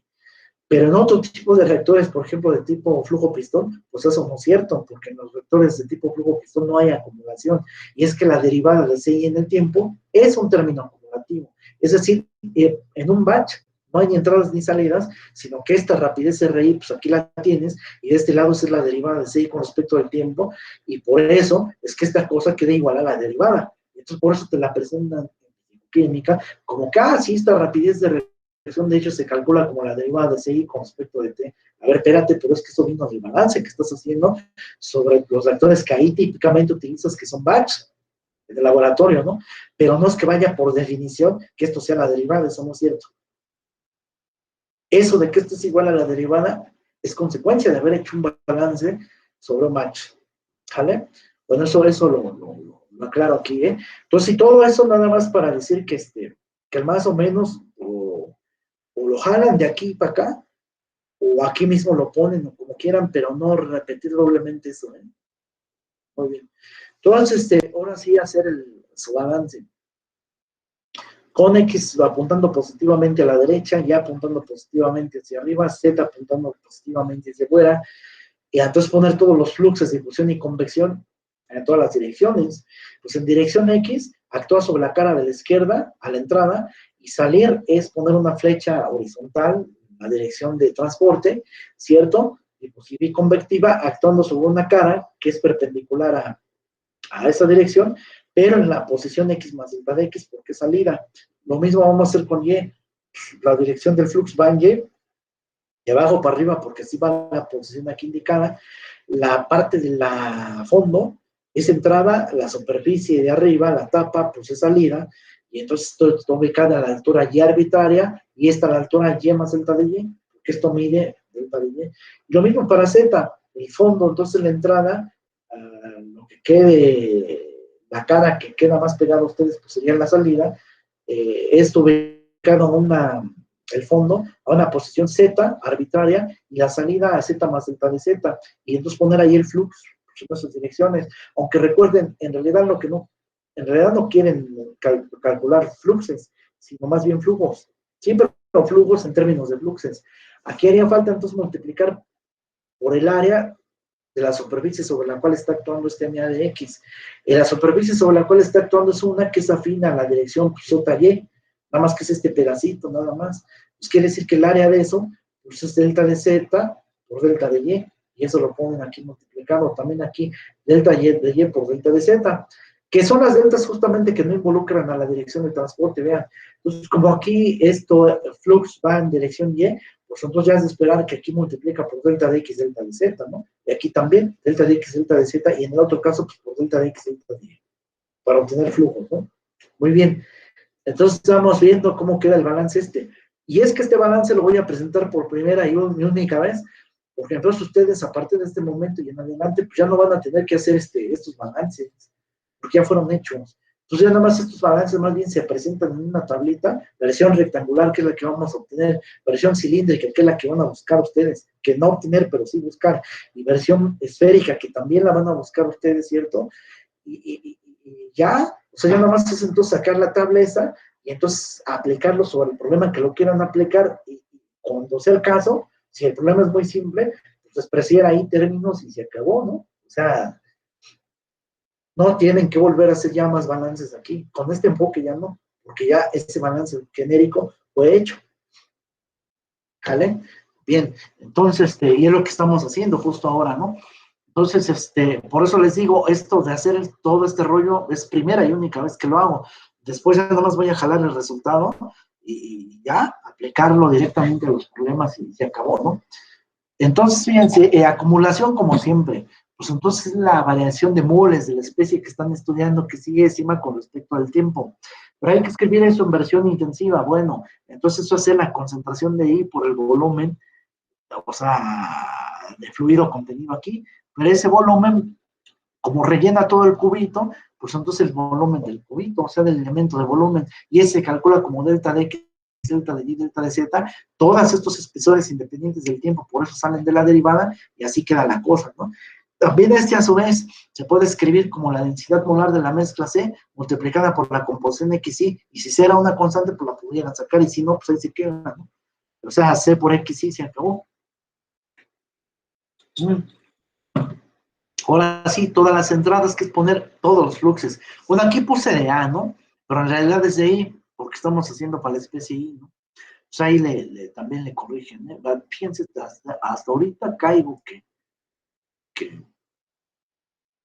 en este error, ¿eh?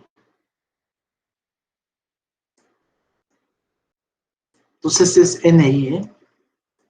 Pues de X, NI de X, NI de Y, así vamos. Entonces, NI de X entrando por X, por Y, por Z, cada uno de ellos multiplicado por el área de la respectiva superficie sobre la que actúan, repito, aquí es delta de y, delta de z, pero la que no hace x, delta de x, delta de z, delta de x, delta de y de salida, pues lo propio, ¿no? Y de la producción y consumo, ponerlo así en abstracto RDI, ya si era producto, pues luego le pondrán más, o si era reactivo, pues menos, ¿no?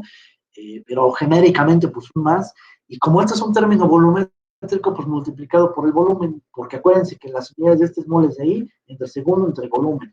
Por volumen, pues ya nada más moles de I sobre segundo. Es decir, al final del día, todas y cada uno de estos términos que están ahí tienen las mismas unidades que son de flujo molar de la especie estudiada.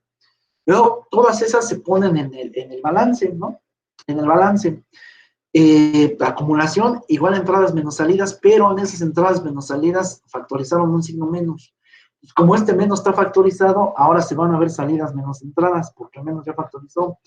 Y están aprovechando en acomodar las cosas estas en pares, ¿no?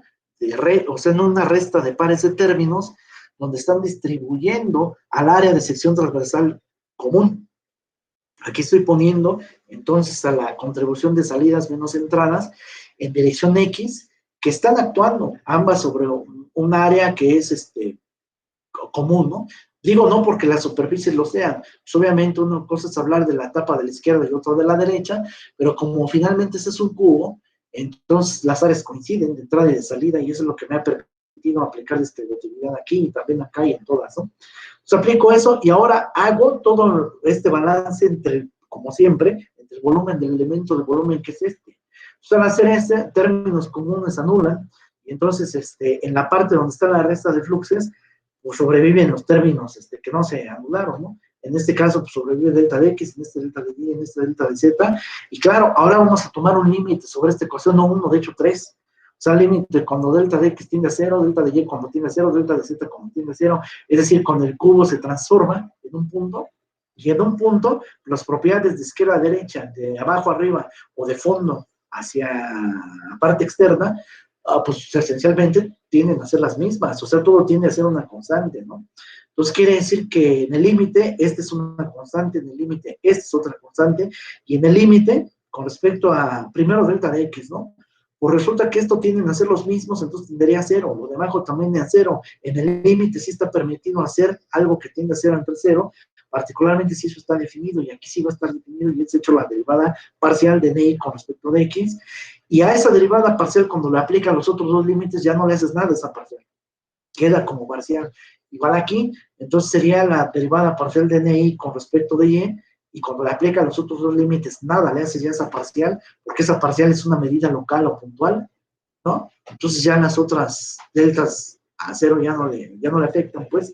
Lo mismo en este. Entonces ahí, pues va a quedar puras parciales. Entonces tienes la parcial de NI de X, que esto significa salidas menos entradas de fluxos molares de I en la dirección X, en la dirección Y y en la dirección Z respectivamente, con un término de rapidez de reacción ahí genérico que pudiera ser consumo, producción, según cómo sea ahí. Esto multiplicado por menos, porque en realidad eran entradas menos salidas, y más un término acumulativo, que es hacer funcionar al tiempo en esta dinámica. Y entonces notar que esto se puede escribir taquigráficamente, entonces, como la divergencia del vector flux I, que es lo que estoy poniendo aquí. Realmente esto significa el producto punto entre este gradiente que está aquí y el gradiente, el operador Nabla, en realidad es pues es el operador de gradientes individuales, es decir, de cada dirección, con respecto de X, Y y Z, esperando a que le pongas algo, una variable delante de él, para actuar sobre él. Y depende cómo se lo pongas. Como esta cosa tiene una naturaleza vectorial, porque así se define, ¿cierto? Si le pones un vector ahí adelante, pues hay varias formas de actuar sobre él, como un producto punto, como un producto cruz, o como un producto directo, vamos a decir así. En este caso, pues es un producto punto, porque si ustedes se recuerdan cómo está definido este vector flux de moles de I, que es NI X, NI de Y, NI de Z, entonces hacer actuar cada uno de las entradas de este vector por cada una de las entradas de aquel de manera directa y luego la suma, porque este producto va a dar un escalar. Entonces la derivada con respecto de X, que es el primer componente de este vector gradiente genérico, por la NI de X, o sea, la primera componente del vector flux de moles de I, pues es la derivada de NI de X más la derivada de NI en Y con respecto de Y, y más la derivada de NI Z con respecto de Z, que es lo que está escrito acá arriba. Pero realmente esa es una divergencia. Y acuérdense que en este contexto divergencia significan salidas menos entradas, cuando el sistema es abierto, como en este caso, o si el sistema es cerrado, lo que significa esto es expansión o compresión, ¿cierto? Esto es, como es sistema abierto, entonces esto es, de hecho, salidas menos entradas, ¿eh? Multiplicado por menos, pues es al revés, entradas menos salidas, ¿no? Y esto en versión básica, pues entonces se ve así. O sea, el resultado es el mismo, pero en lugar de utilizar aquí concentración molar, pues eso concentración másica, en lugar de utilizar flux molar, difusión y convección, pues utilizo flux másico, y en lugar de utilizar la velocidad de reacción en términos molares, pues en versión másica ya, ¿cierto? Eso ha sido todo. A ver, me voy a detener tantito porque pues estas hay que aprenderlas. Por otra parte, estas ecuaciones que están acá son genéricas. O sea, así como las ven, aquí ya no ven X ni Y ni Z. O sea, digo, así fueron deducidas. La verdad es que si nada más me quedara yo con ese término, así como lo veo, así, no veo ni X ni Y ni Z. Y resulta que la versión taquigráfica vectorial para escribir este resultado en cualquier tipo de coordenadas, o por lo menos cualquier tipo de coordenadas ortogonales, ¿no? Quiere decir que esta es la taquigrafía no solo para rectangulares, sino también, por ejemplo, cilíndricas y esféricas. Así mismo se va a ver la ecuación. Lo que pasa es que en aquellas coordenadas, cuando tú desarrolles esto, o sea, este producto punto, pues ya no se va a ver así. Ahora se va a ver, por ejemplo, en cilíndricas, la parcial con respecto de R, con respecto del ángulo θ y con respecto a la dirección axial Z, y por cambios de escala tienes que pagar por ahí con algún 1 entre R aquí y luego también un R acá adentro, en fin, dependiendo de las coordenadas, pues tienes que pagar con eso, ¿no? Y el tipo de cuentas que hagas aquí. Entonces, por eso es que cuando ustedes busquen esta ecuación en cilíndricas, de repente les van a aparecer factores de ahí raros, pero no les sorprenda porque es por el efecto cambio de variable, ¿no? Y en esféricas peor. O sea, los cambios de variables son más importantes y entonces ven por ahí productos medio raros, sabemos de quién sabe dónde, ¿no? Pero fue el cambio de coordenadas y ya, ¿no? Pero en versión taquigráfica es la misma ecuación, o sea, que es decir, esta. Así que esta notación vectorial, por cierto, vean, pues es una ecuación escalar, porque esto, todos son escalares, ¿eh? Sí, pero escritos con notación como vectorial, ¿no? Ahí, pues sí, es una notación vectorial y es genérica. Pues eso ya involucra todo, cualquier tipo de coordenadas y es la misma taquigrafía, ¿no? En todos los casos. Las unidades de estos pues, son moles de I sobre segundo sobre metro cúbico. En realidad quedaron unidades de concentración de I en el tiempo. Entre todas, sea molar o sea másico, ¿no? Y ahora, bueno, bueno, aquí fue poner estos resultados en términos de la derivada sustancial. La verdad es que no me importa ver eso aquí con ustedes, porque no vi esa teoría previa en el momento. Si lo hubiéramos visto, pues sí.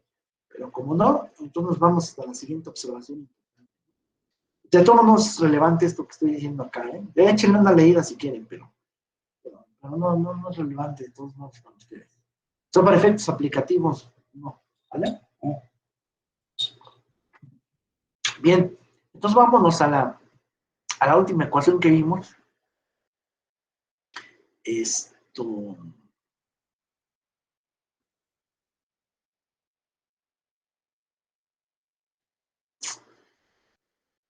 Ahora déjenme escribir esto en versión másica, así, y déjenme dar una mirada. Vean, así como ustedes les han enseñado en su asignatura esta de balances de materia y energía, que pueden hacer balances por especie o balances por mezcla, aquí también pueden hacer un balance por mezcla, ¿no? ¿Y cómo quedaría esa? Pues como la suma de todas estas, ¿no? O sea, hacer esta para A, y luego para B, y luego para producto P, y luego para Q, para todas los componentes que pudieran aparecer en una cierta corriente, vamos a decirlo así, o en este caso, pues en el sistema que esté analizando, ¿no? Y esa es la suma de todas esas. Y la suma de todas esas, pues me va a salir un balance por mezcla, digamos. Eso lo han visto en balances de materia y energía ustedes. Pues aquí podemos actuar igual, y de hecho lo haremos. Y veremos a qué generamos, ¿no? De hacer eso, y lo voy a hacer en la versión básica, ¿cierto? Entonces tendría yo que sumar todas estas. sea, hacer la suma de este PCI igual a 1 al total de componentes, aquí también, aquí en todas, ¿no? Entonces, nada más observar que la parte de NDI, o sea, N minúsculo en este caso, pues es difusión más convección, y difusión más convección másica, pues sería así. Y recordar que la suma de todas las difusiones moleculares fickianas, de todos los componentes, eso daba 0. Esa fue una superconsecuencia sorprendente e importante que vimos desde la primera clase, y con esa, de hecho, tenían que deducir que para un componente binario e ideal, gases ideales, ocurría que, de hecho, la difusividad de A en B es igual que la difusividad de M en A. Eso se les quedó de tarea, ¿no? Muy bien, entonces, bueno, pues sí, la suma de las difusiones de todos los componentes es 0. Entonces, eso es importante porque cuando yo sume esa suma va a poder entrar a la derivada, ¿eh? Porque la derivada bueno, al final del día este es un operador derivada, también es un operador lineal. Ese quiere decir que abre sumas y saca constantes.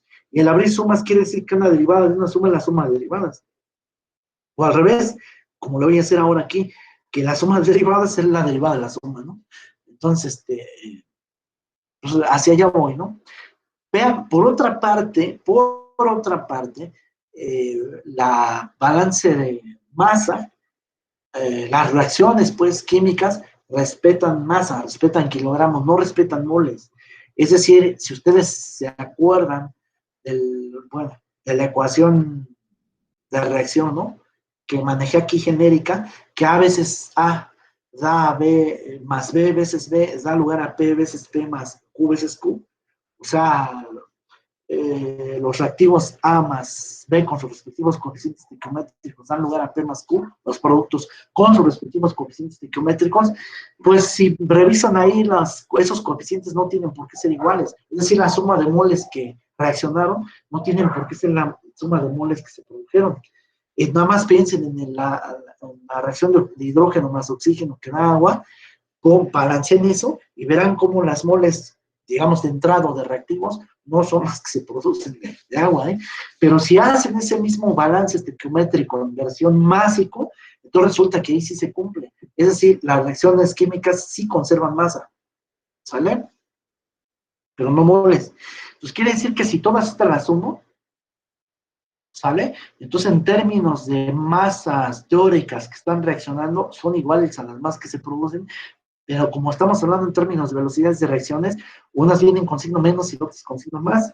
Por lo tanto, aquí, reactivos, suma de reactivos y de productos en términos básicos se anulan, son 0. Por eso, esta suma de RCIS es 0. Entonces, ahora sí, aplicando lo que dije, pues haciendo la suma de todos los balances para todas las especies de entrada y salida, pues esto resulta que es hacer la suma de todas las contribuciones, pero esas sumas entran dentro de todas las derivadas, de todas, pero esta ya fue 0, ¿sí estamos de acuerdo? Y eventualmente la de fluxos difusivos también va a ser 0, así que esas cosas, es de 0, es de 0, y entonces simplemente queda la derivada de la suma de concentraciones básicas, pero la suma de concentraciones básicas, de hecho, y esto fue una propiedad que vimos en la primera clase de este parcial de la unidad 3, esto es densidad básica, así que, pues ahí está. Y por otra parte, esta suma completa global, que es ρ por I por velocidad, es Y eso es así porque esta velocidad, al ser una velocidad media másica, sale de la suma, no de la derivada, pero sí de la suma, ¿vale? Por cierto, esta velocidad es velocidad media, ¿eh? Porque acuérdense que esto vino del término convectivo, y convección es concentración másica en este caso, por velocidad media másica. Es decir, esto es un promedio ponderado de todas las velocidades, de todas las especies que vienen aquí, pero ponderado por la fracción masa, ¿eh? Y esa, el promedio, es la velocidad, digamos, que se utiliza en física, ¿no? Esta, ¿sale? No la molar, sino esta, ¿vale? Entonces, o sea que si estuviera haciendo dinámica de fluidos y transferencia de momentum y todo eso, realmente esta es la velocidad con la que peleamos, no con la velocidad de asterisco, ¿no? Eso es. Entonces, esta velocidad sale de aquí, y otra vez es la misma idea, suma de las concentraciones de la especie I velomásicas, pues da la densidad básica total, y multiplicada por la velocidad, pues da y entonces llegamos a esta superecuación puesta ahí, donde ya no veo términos de reacción, donde ya no veo términos difusivos, solamente veo como que la convección total, ¿no? De toda la mezcla, pero moviéndose como un enjambre, ¿no? Entonces, pues ahí está, acumulación igual a pues, salidas menos entradas, que por menos es entradas menos salidas, pero de toda la masa vista como una mezcla, vista como un enjambre. Este es su balance entonces de materia en versión másica, en versión kilogramos, de toda la mezcla, y a esta superecuación se le llama ecuación de continuidad, y para estas alturas, es decir, para cuando revisamos esto, habiendo visto estas ecuaciones de variación para momentum también, de hecho la primera ecuación de que les presentamos es esta. Es decir, si yo hubiera visto en esta clase, ¿no? En este curso, el enfoque puntual o el enfoque de ecuaciones de cambio desde el principio, o sea, desde balance de momentum, la primera ecuación a la que tuve que haber deducido, la primeritita, era esta. Antes que su balance de momentum, primero hacer un balance de materia global, ¿cierto? Y luego hemos llegado a esta cosa que está ahí, ¿no? Entonces aquí realmente estas cuentas fueron para convencernos de que efectivamente pasa lo que ustedes esperan desde balances de materia y energía, que la suma entonces de todas sus ecuaciones por especie da la total, la de mezcla que esperan, ¿no? En versión molar es algo similar a nada más que hay que cambiar toda la notación por moles, en lugar de densidad másica, pues densidad molar, en lugar de velocidad media másica, pues velocidad media molar, pero como las moles no respetan, como las reacciones no respetan a las moles, entonces aquí sí hay que poner una suma de todos los términos reactivos, porque en general no va a ser cero, ¿eh? Sí va a haber una contribución ahí de cuando hay reacción química. Por eso en sus balances de materia y energía que hacen en esa materia en segundo parcial, donde hay reacciones, como casi siempre trabajan todo en términos molares, como que casi nunca pueden ocupar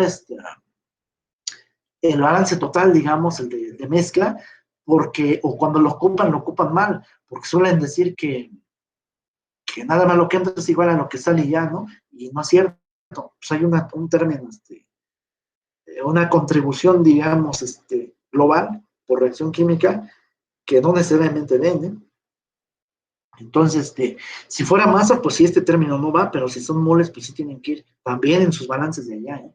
Entonces, ojo con cómo utilizan sus balances globales, ¿eh? Ahí. Muy bien. Y eso es todo frente a la teoría previa que necesitamos acá. Entonces, les encargo, pues, por favor, revisar todo esto muy bien.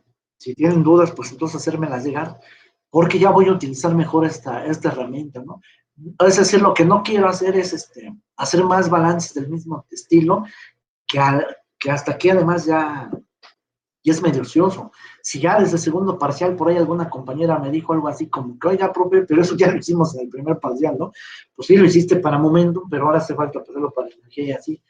Pero sí, o sea, llega un momento en que ya, o sea, como que, como que se entiende que ya es medio ocioso hacer eso. Y yo creo que ese momento ha llegado aquí, ¿no? Entonces, pues no, mejor yo utilizar los resultados genéricos como voy haciendo aquí y ya, ¿no? O sea, esta ecuación, como ya fue deducida, simplemente la uso. Hago primero consideraciones y restricciones bajo un problema particular. Vamos a ver este problema la siguiente vez. Y entonces van a ver cómo esto se anula, ¿no? Y ya, o sea, después de esas simplificaciones, de hecho, van a tener este modelito que hubieran podido también obtener por balance envolventes, pero hubiera tenido que hacer un panchote, ¿no? Que había de ser un elemento de volumen, luego ver entrada, luego ver salida, no sé qué. No, pues aquí ya no. Nada más agarran y hacen su balance súper genérico que acabamos de deducir, quitan lo que estorbe y ya, lo que queden ya su balance ya se acabó, ¿no? Eso es. Y eso es el enfoque ya de aquí en adelante, ¿no? ¿Dudas hasta acá?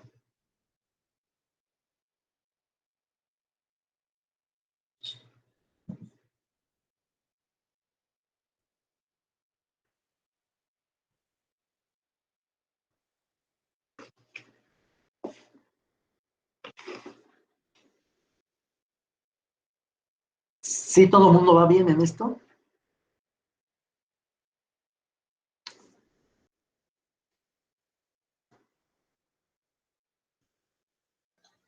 Sí, profe, todo bien.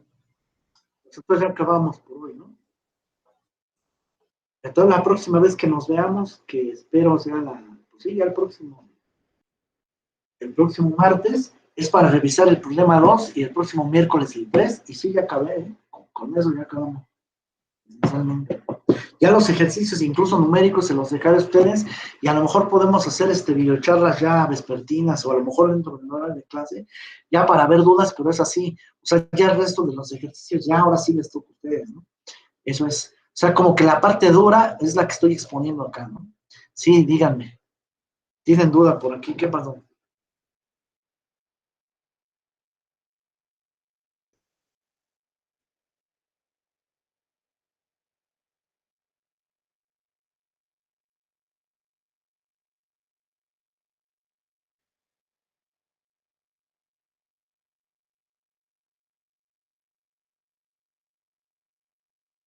Supongo que la duda me la van a escribir. A ver qué pasó. O también pueden abrir el micrófono, no hay problema, ¿no? De hecho, ¿saben que voy a dejar de grabar para que no? Ya mandaron la duda, profe. Gracias. O sea, aquí voy a detener la grabación, ¿eh? Para que no.